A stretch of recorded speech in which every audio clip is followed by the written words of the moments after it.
Lovely to have you on the show. Can you believe it? I know. In PE. No, in PE. I write about it, but I'm not here. I know. Because I was so surprised, actually, when I first... let me just put this down here. So put this... here we go. I was so surprised when I first found out that you weren't even in PE, but you love PE so much, and you obviously you've got a network of people that send information and stuff to you as well. Look, you build that up. It's really time. It's nothing else. Yeah. It started off with a guy in the Historical Society who agreed to assist me, and it was my arm twisting, because what happened was, he said, I wrote some articles on PE, and he said to me, why don't you do more? And I said, it's just a minor thing. I've got a blog, but the blog wasn't for this. And if you look at it, it says Casual Observer. Casual Observer has nothing to do with PE. It had to do with current affairs. If I had an issue with something, I would use it as the topic the next day. Okay. So eventually he says to me, no, Dean, you should rather have something worthwhile. And he twisted my arm for about a year. And eventually I said to him, listen, Alan, yes, I'll do it, but you will be my gopher in PE. If I need a photocopier, I need this piece of information. I'm not going to. No, he was living PE again. I said, listen, my kids live up there, etc. My sport's up there. No chance. So, you can thank actually Alan Montgomery for Montgomery. Wow. Yes. If you look down from Halleck Road right the way, right the way up Walmer, you can basically you can see these old photos and how Walmer looked as well. Yes. And I don't know if Janine, I think Helen Ward and Janine are on there, and they're saying they mentioned that one of their ancestors owned a farm in Walmer, which is I'm thinking must be a Velbedacht. Okay, that's a completely we're confusing issues here. Yes. What happened was, and this is why I found actually the early years of PE so interesting, because it's things we actually know nothing of. We think PE started in 1820. Yeah. It did not start then. Yes, there was hardly anything here. Yes. But what had happened the trade brewers had moved into PE already in 1770. In fact, the biggest farm in PE, in fact, the interesting thing was it's a guy called Ferreira, and he owned the area around where the Papankels River is. It was a huge farm, and he was part of the original Ferreiras in South Africa. In fact, you can trace every Ferreira in South Africa back to that guy. Yeah, a Portuguese name, I suppose. Yeah, he was Portuguese. He's ship ran ashore in Cape Town. Oh, wow. And what happened was, he then changed his name more into Afrikaans. It was more like a Portuguese name. Ignatius was his first name. No, so they changed that slightly, and then they moved across. They were a bit of a rebel, and he was a rebel. Yes. So that's why they didn't like authority. And they actually, if you look at Velbedacht is the original Walmer. Yes. That was owned by an Afrikaans trekboot by the name of Muller. Yes. Okay. Yes. I see. It's on my title deed right here. Yes. My title, where we are right now, says the first guy was Muller. Yes. Yes. And then what happened when he died? They didn't know what to do. They had to split this thing. Yes. So what they did is they gave it to the kids, and the kids sold it. Yes. They sold it all in the bucks. They sold it. They wanted the bucks. That was it. Yeah. And they had it, and that's what really forced the town eventually to be established. Yeah, okay. Okay, but it wasn't part of PE, it was a separate town in those days. Yeah. She was, and of course the Walmer Road was I presume, was coming through Target Cliff. I mean, there was the new Walmer Road, apparently. Well, what happened was, initially, they didn't even have a road here. You actually crossed the Barkens River, not at the mouth itself, but slightly upstream, about 100 meters upstream. You crossed it there because it was actually a ford. Okay, so you crossed the ford there.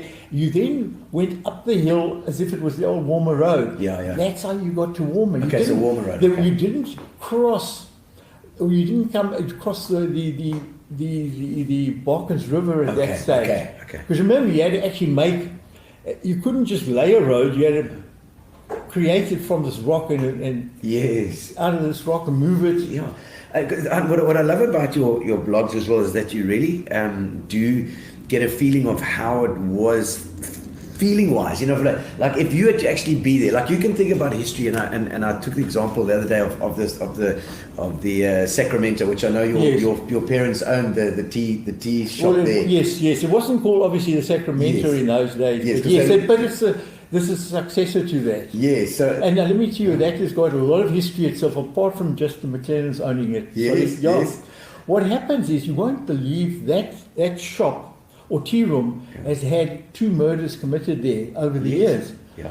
The first one was my uncle in about 1920, or was it slightly later? But it was in that time. He was killed because it was a burglary, and he went to apprehend the person, and the person turned the gun on him and shot my uncle. Wow. Now, my father must have been 7, I was 10 years old at that stage. Wow.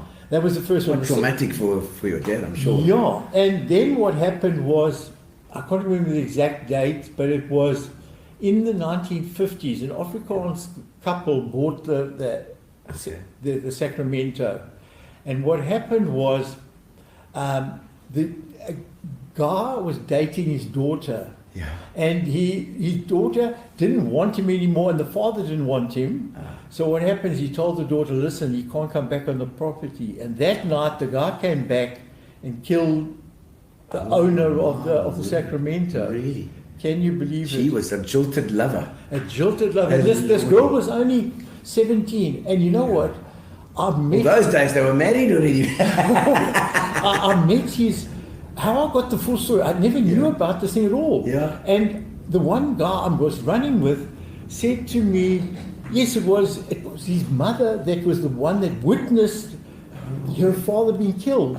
In fact, he said, you know what, she was traumatized her whole life. She died about 2 years ago of cancer. And he said, you know what, till her dying day, she was traumatized because she actually witnessed her father being killed in the house. So it's got quite a tragic history. Yes. What are your favorite parts of the history, the ones that you enjoyed doing, that you enjoyed researching? You know, as I said to you earlier offline, is the things I didn't know, and the greatest part I didn't know, because I had a preconception about PE, that PE started in 1820, for instance. I didn't realize that in actual fact there were people farming in this area 70 years before that. Yeah. But so, that was one thing. The next thing, which I didn't know at all, very few places in South Africa have had a naval battle. And most people don't realize, before the 1820 settlers came, there was a naval battle off North End Beach. North End Beach? Beach, yeah. Was that the French? That was the French. Yes, very much. The French boat was called Preneuse. Preneuse. Okay, and there were 2 British ships involved. But what happened is it came into the bay under false pretenses. It didn't have a French flag, it was carrying a Danish flag.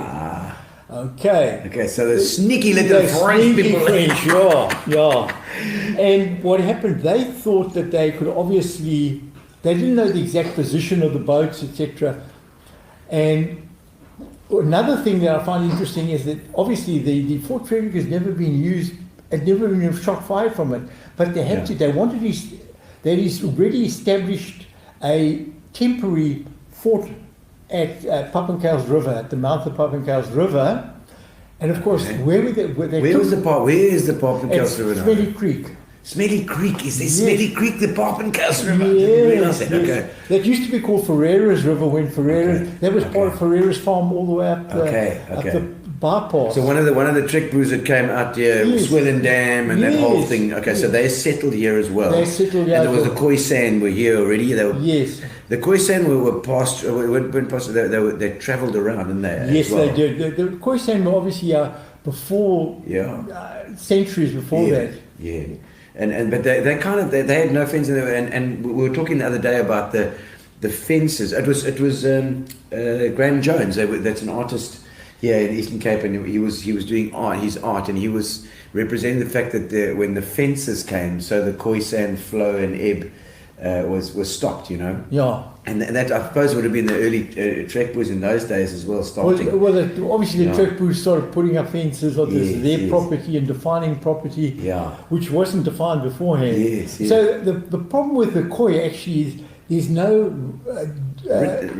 you can't. Yeah. There's no writing about them. There's Yeah. no artifacts. Very little. So it's very. Yes, you read these things. I don't know. Yeah, yeah. What year was it? I don't know. Yeah, Either. yeah, you can't think of years. But well, we must have to try and find out something about that. But bridges across the Balkans River as Yes. well.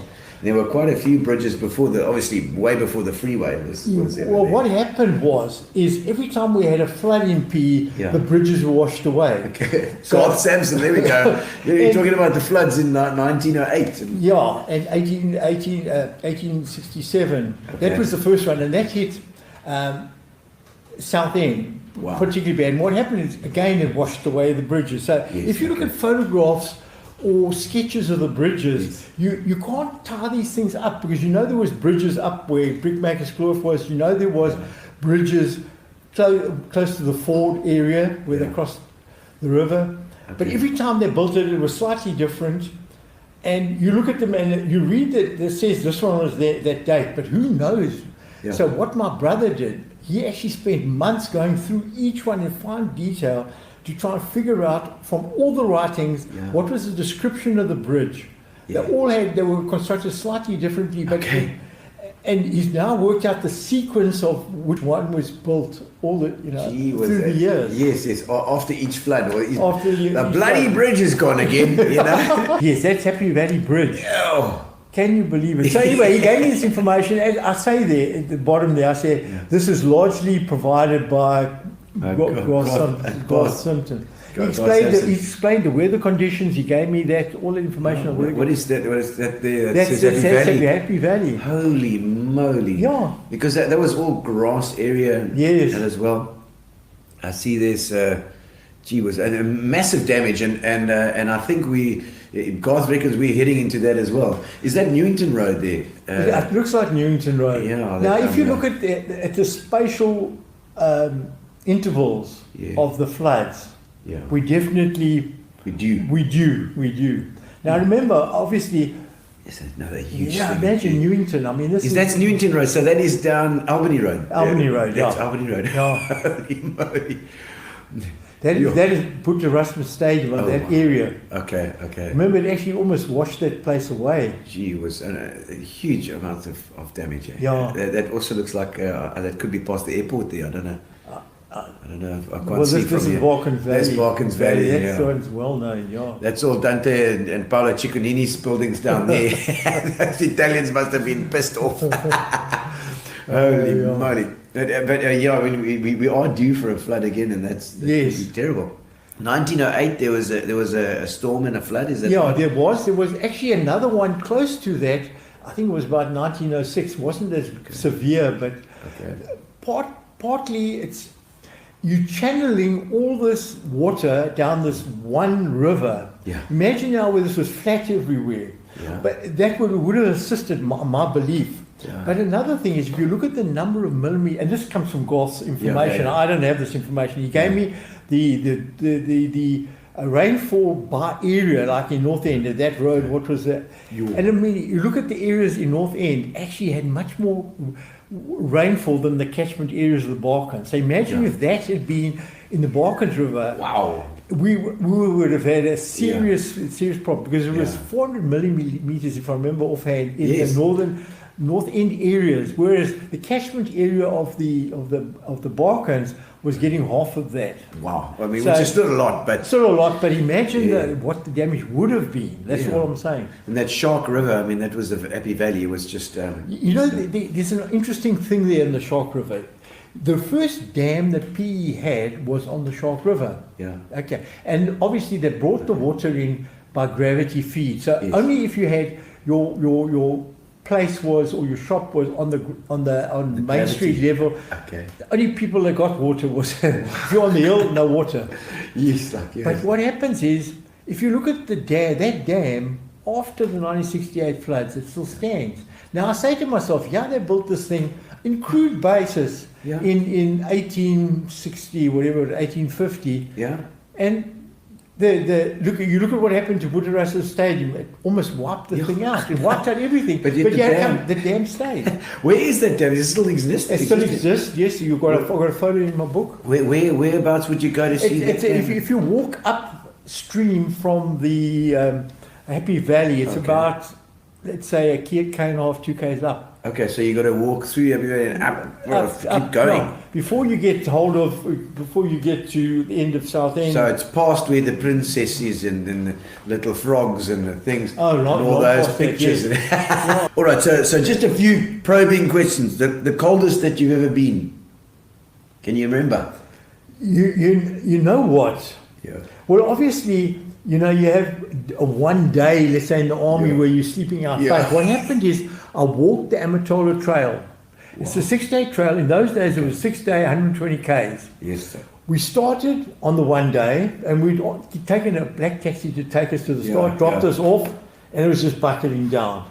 Yes. We walked that day, and what happened was this poncho of mine split and started breaking up.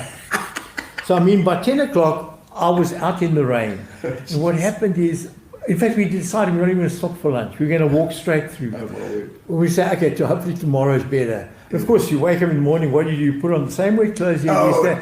And of course, it's still raining. So you say, okay, let's... Yeah, one more day. It was like 4 days like that. No, it's terrible. No. But you like the hiking and the running, eh? Yes. Look, I've been running. I took over the hiking club in about 1988.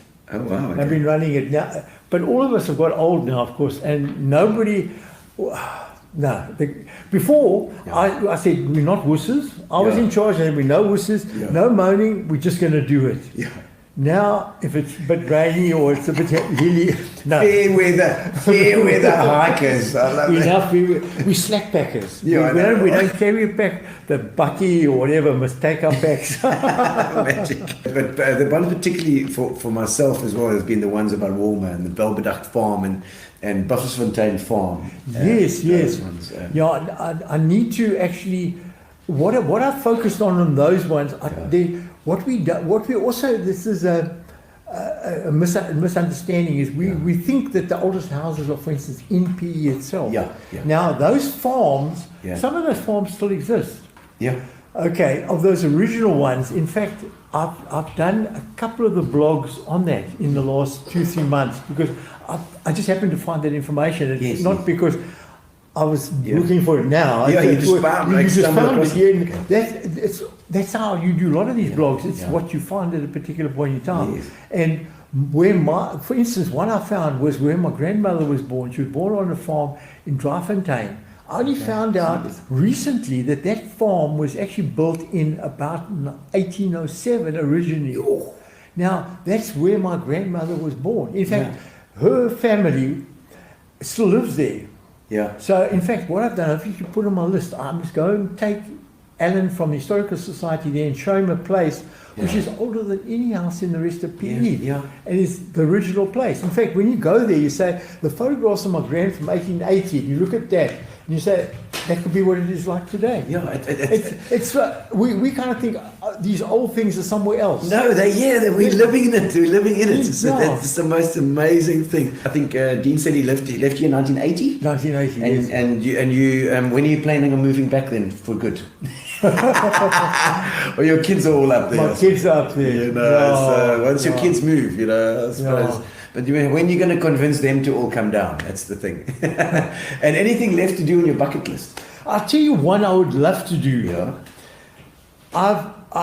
In my running career, I've done most of the races. Yes. Okay, that are around. Comrades and Two Oceans. Yeah. Okay. But something like, let's say, running a 21k race on Antarctica. Holy crap! Yeah, why not? That's different. Sunny days there. Yeah, those sunny days there. Thank you, Garth, and thank you, Dean. It's been absolutely fantastic. And of course, you guys can get his book if you want to check out the history. Unbelievable stories about Port Elizabeth. We've got our competition on as well. But we can say, God, I know we're going to give you a deep vein thrombosis if you sit here anymore.